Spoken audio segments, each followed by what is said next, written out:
Vuelo 7 de Pan American. Su ruta, marcada por la incertidumbre y el peligro. Hay historias en la aviación que van más allá de un simple accidente. Son expedientes abiertos, misterios que quedaron sellados a miles de metros de profundidad.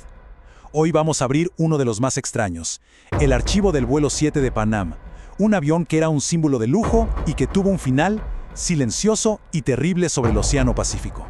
Los números son así de fríos, así de crudos. El 8 de noviembre de 1957, 44 personas simplemente se desvanecieron. Y lo poco que se encontró días después, bueno, eso solo sirvió para abrir más y más preguntas. Preguntas que a día de hoy siguen sin una respuesta clara. El avión era un Boeing 3777 Stratocruiser. Y fíjense en el nombre que le pusieron, Romance de los Cielos. Y es que era eso, lo más lujoso que te podías encontrar en los años 50. Tenía 2 pisos, un salón de cócteles, hasta literas para dormir. Era como viajar en un hotel flotante. Pero claro, detrás de todo ese glamour se escondían algunas fallas técnicas que pudieron o no haber jugado un papel clave en esta tragedia. Lo más escalofriante de esta historia es lo normal que parecía todo. El vuelo despega sin problemas. Durante horas es pura rutina. A las 5:04 de la tarde, el capitán reporta su posición con una voz tranquila, profesional. Todo en orden. Y de repente, silencio.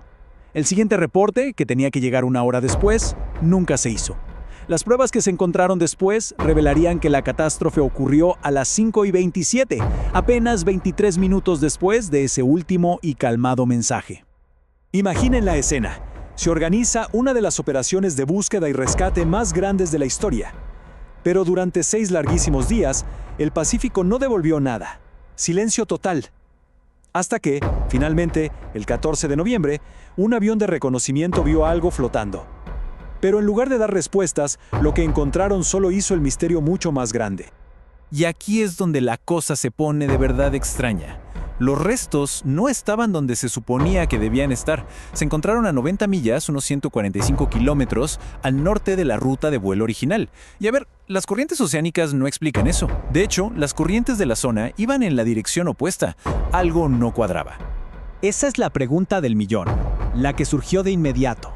¿Qué pasó allá arriba? ¿Los pilotos se desorientaron? ¿Hubo un fallo tan grave que los sacó de curso?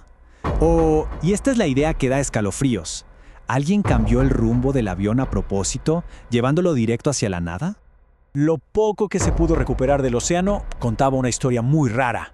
19 cuerpos, varios relojes de pulsera, todos detenidos a las 5:27 de la tarde, lo que confirmaba la hora del impacto.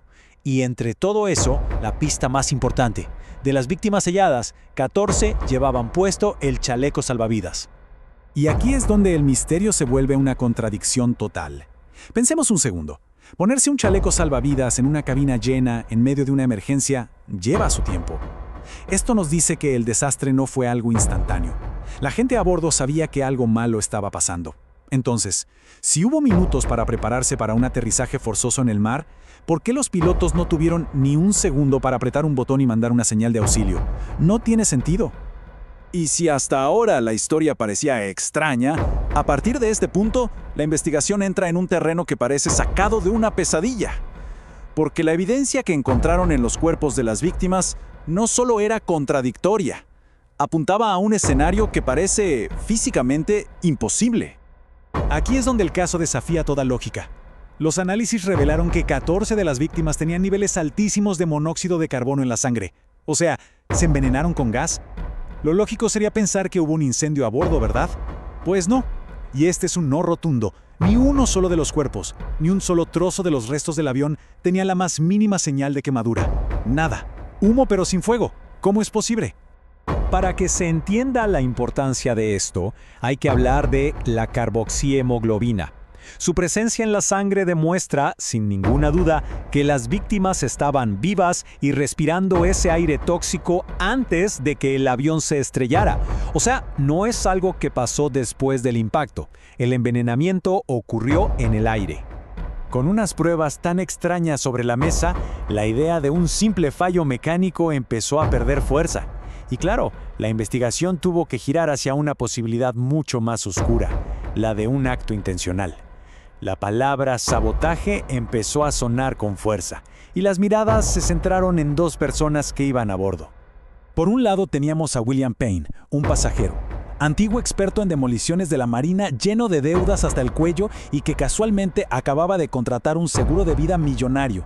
Su perfil, la verdad, era alarmante.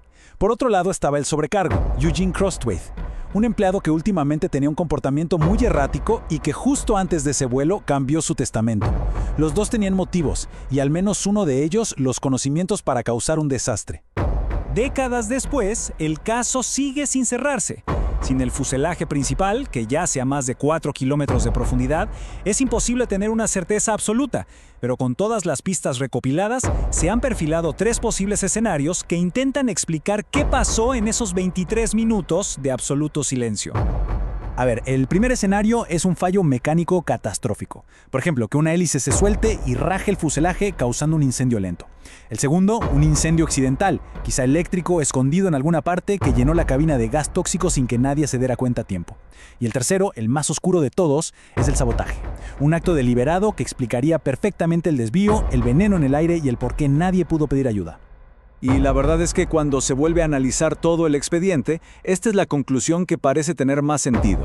Aunque no se puede probar al 100%, la teoría que mejor encaja todas las piezas raras de este rompecabezas, los chalecos, el monóxido de carbono, el desvío, el silencio, es la de un acto intencional. Pero a pesar de todas las sospechas, de todas las teorías, esta es la conclusión oficial, la que quedó escrita en 1959, y es profundamente frustrante. Causa probable, indeterminada. Oficialmente, el caso del vuelo 7 es y sigue siendo un expediente sin resolver. Y al final todo nos regresa al punto de partida. 44 personas que subieron a un avión de lujo para cruzar el océano. Personas que, minutos antes del final, se prepararon para un impacto en el mar que nunca llegaron a ejecutar.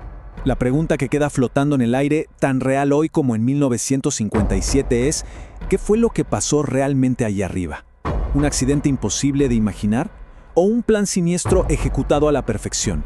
¿Qué secreto se hundió para siempre con el romance de los cielos?